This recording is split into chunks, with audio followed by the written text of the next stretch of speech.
म पानीपुरीको लागि पागल छु. I am crazy for panipuri. I am crazy for panipuri. म डराएको थिएँ.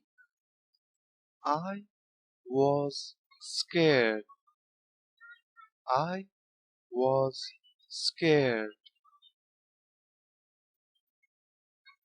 मलाई डोनट मन पर्छ. I like donuts. I like donuts. मसँग कुकुर छ. I have a dog.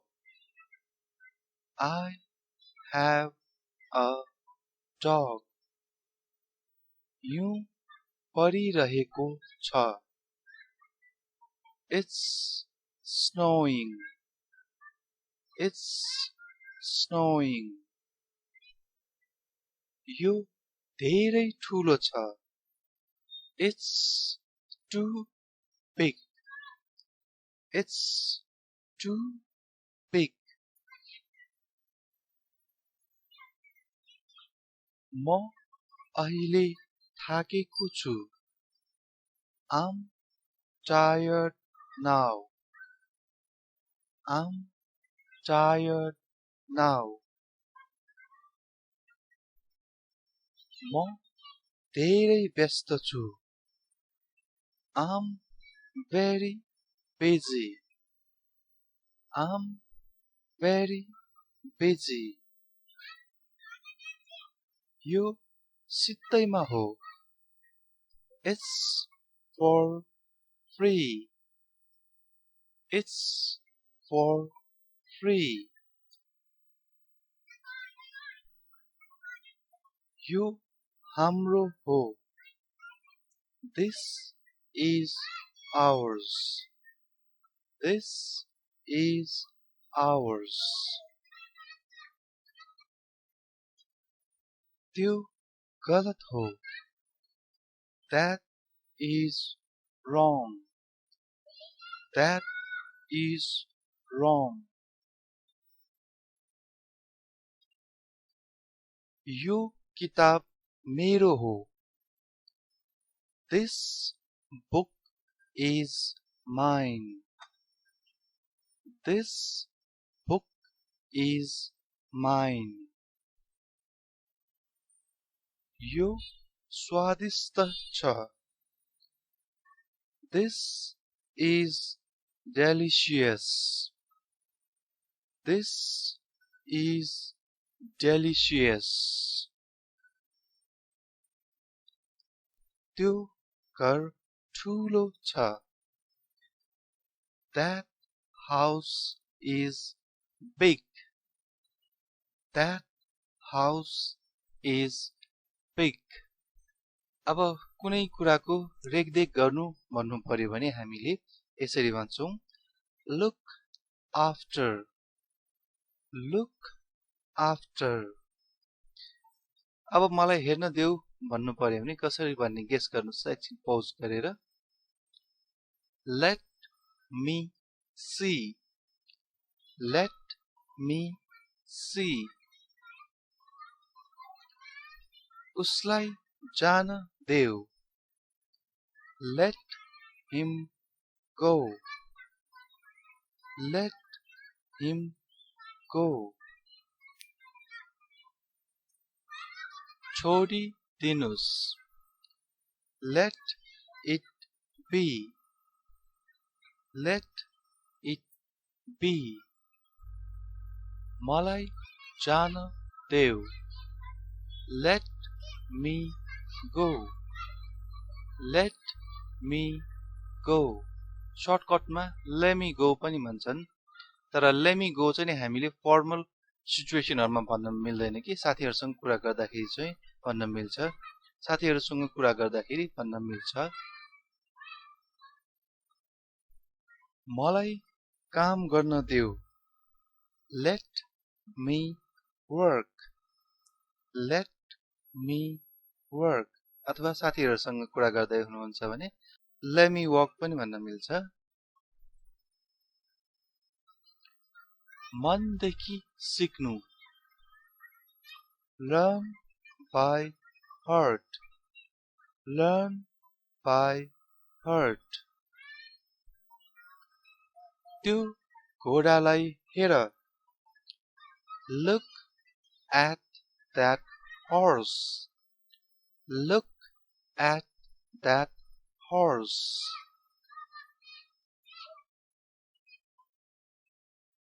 दायाँ बायाँ कुरा नगर बस यो गर भन्नु पर्यो भने हामीले यसरी पनि भन्न सक्छौं बस यो गर्नुहोस् just do it just do it सबै तयार राख्नुहोस् keep everything ready keep everything ready यसलाई जारी राख्नुहोस् keep it up keep it up मलाई शंका लाग्छ I doubt it I doubt it तीनवटा कागती निचोड्नुस् squeeze 3 lemons squeeze 3 lemons कागती निचोड्ने बाहेक अरु कुनै कुराहरु हामीले निचोड्ने भन्नु पर्यो भने हामीले squeeze भन्छौं छिटो गर्नुहोस् अथवा छिटो गर hurry up hurry up जोडले बोल speak up speak up अगाडि बढ्नुहोस् अथवा अगाडि बढ move ahead move ahead जरुर आउनुस् do come do come उसको ख्याल गर take care of him take care of him यो खुराक दिनुहोस् take this dose take this dose ठाउँ खाली गर्नुहोस् vacate the place vacate the place यात्रा सुरक्षित होस् have a safe trip have a safe trip नुन यता दिनुस् खाना खाँदाखेरि नुनको बट्टा अलिकति पर छ भने हामीले यस्तो भन्न सक्छौं pass the salt pass the salt कृपया मलाई जान अनुमति दिनुहोस् please allow me to go please allow me to go यसलाई अहिले तल राख्नुहोस् put it down now put it down now मेरो बाटोबाट हट्नुस् move out of my way move out of my way. कुकुरलाई कुट्न बन्द गर्नुस्. Stop beating the dog. Stop beating the dog. यहाँ पर्खनुहोस्. Wait right here. Wait right here. यहाँ आउनुहोस्. Come here. Come here. यो लिनुहोस्. Take it. Take it. ढिलो नगर्नुहोस्. Don't be late. Don't be late. मेरो पछि आउनुस्. Follow me. Follow me. केही नभन्नुस्. Don't say anything. Don't say anything. जोडले तान्नुहोस्. Pull hard. Pull hard.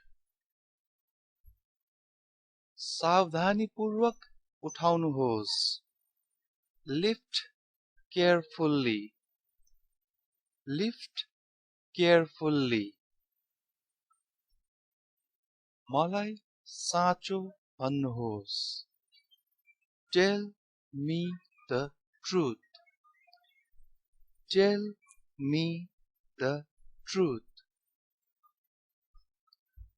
पर्दा झार्नुहोस्. Drop the curtains. Drop the curtains. गरिबलाई सहयोग गर्नुहोस्. Help the poor. Help the poor. साथीहरू बनाउनु. हामीले बच्चालाई नयाँ स्कुलमा राख्दाखेरि अथवा कुनै नयाँ ठाउँमा जाँदाखेरि यस्तो भन्न सक्छौं. Make friends. Make friends. सतर्क हुनुहोस्. Be alert. Be alert. उचित छैन. Not advisable. Not advisable. म नेपालीमा लेख्दै जान्छु, तपाईहरु इंग्लिशमा गेस गर्दै जानुहोला. बरफ जस्तो चिसो. अब गेस गर्नुस् त के भन्छ होला यसलाई.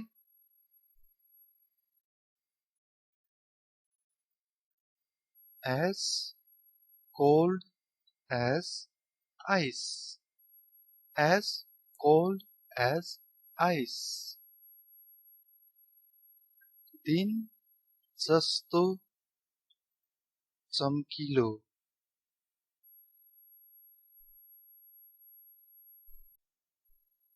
As bright as day.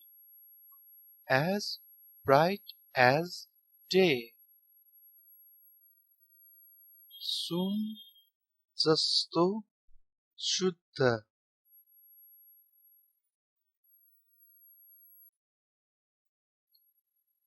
Guess गर्नुभयो.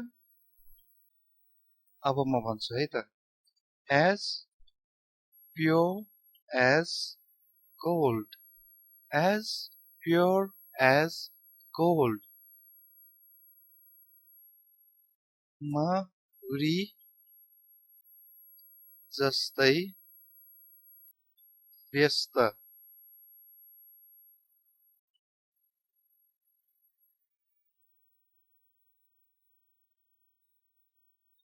as busy as a bee. As busy as a bee. Spelling mistake भएछ. B-U-S-Y. As busy as a bee. तपाईहरु पनि मौरी जस्तै बिजी भएर इंग्लिश पढ्नु होला, प्र्याक्टिस गर्नु होला. त्यसपछि तपाईलाई इंग्लिश भन्ने कुरा त्यति गाह्रो चाहिँ लाग्दैन. सुरुमा नजान्दाखेरि सुरुमा फर्स्ट स्टेप चाहिँ अलिकति गाह्रो हुन्छ. पछि सिक्दै गइसकेपछि बोलेर प्र्याक्टिस गर्दै गइसकेपछि त्यस्तो गाह्रो हुँदैन. यो हामीले नेपाली बोले जस्तै अथवा अरु ल्याङ्ग्वेज तपाईले जुन ल्याङ्ग्वेज बोल्नुहुन्छ त्यो ल्याङ्ग्वेज बोले जस्तै यो पनि जस्तै सजिलो भएर जान्छ.